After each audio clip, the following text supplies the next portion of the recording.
My name's Samuel Garringer. I run cross country and track at Clemson University. I ran cross country in high school, and I just kind of felt God saying like, "Hey, this is your mission field. This is what you need to do." And that was a hard decision because I wasn't bad at running, but also wasn't like great at it, and I didn't know, like, there was no certainty there. Um, and I think I just kind of had the blind trust to go and do it. And I started running. Once I've gotten to college, I've really been a lot more open about my faith and kind of using it as a platform, because I understand that whether we like it or not, being an athlete, you have you're kind of like set on a pedestal by other students. And so I've been trying to use that platform to worship God and praise Him. Yeah, the biggest thing is, like, you know the two things. One, the non-religious side is just time management. You're just so busy.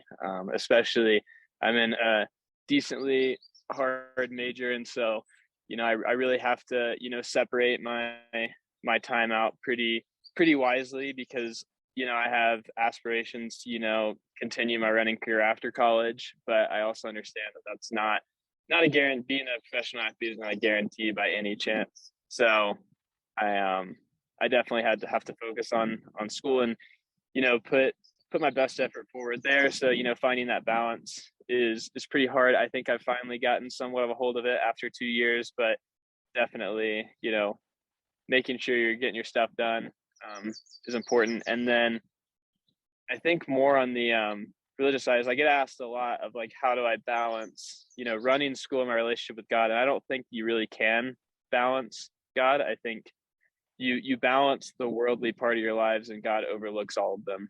I think you have to integrate God into every aspect of your life. Whether I'm out at practice, it's like you can use that as a form of worship, or whether I'm sitting studying, it's like God gave me the gift to be here, so I'm going to put my best foot forward in this. And so I think sometimes it takes a conscious effort to think of it that way, but I have found that when I actively make the decision to insert God into every aspect of my life, that's when I've been at my best in college.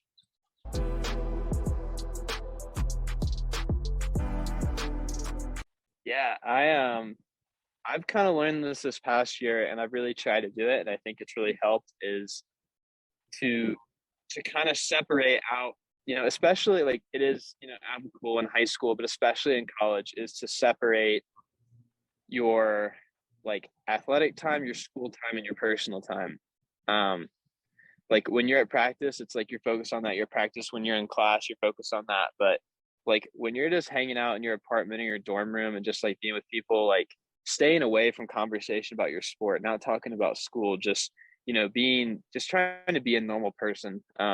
I've found that that's really been helpful. I obviously, I live with teammates, and so a lot of times when we're just in our free time, we talk about running. It's like that's what we love, so we talk about it, and it can just be a lot to, like, only talk about that one thing. Um, so just try and separate that out. Like, whenever you get home, like, kind of shut off your running mindset, or your whatever sport you play. Kind of shut off that competitiveness and just relax, enjoy the people you're around. And yeah, I've found success in that, and I think it works pretty well.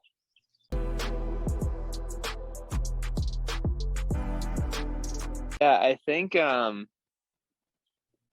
whenever I'm going through burnout, I think that's when I find myself to be most vulnerable. And, like, I know, like, Satan really likes to tempt when we're vulnerable.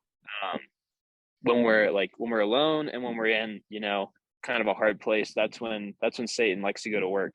Um, but I like to remind myself, I love the story of Jesus forgiving Peter after Peter denied him 3 times. Because, like, Peter is like the man in the Bible. Like, he was Jesus's, like, right hand man, like, did all these awesome things, and then you just see him flat out deny Jesus 3 times, and it's like it feels like that's one of, like, the worst things that, like, you could possibly do, is just deny Jesus essentially to his face. Um, but, like, after Jesus resurrected, he forgave Peter 3 times for the 3 times that he denied him. And so I always remember that, when I'm in those dark places and find myself kind of in repetitive sin, it's like, okay, like, even this like amazing guy that did this terrible thing, like Jesus still forgave him. So it's like, I know that Jesus can forgive me. And so I like that story and always think about that.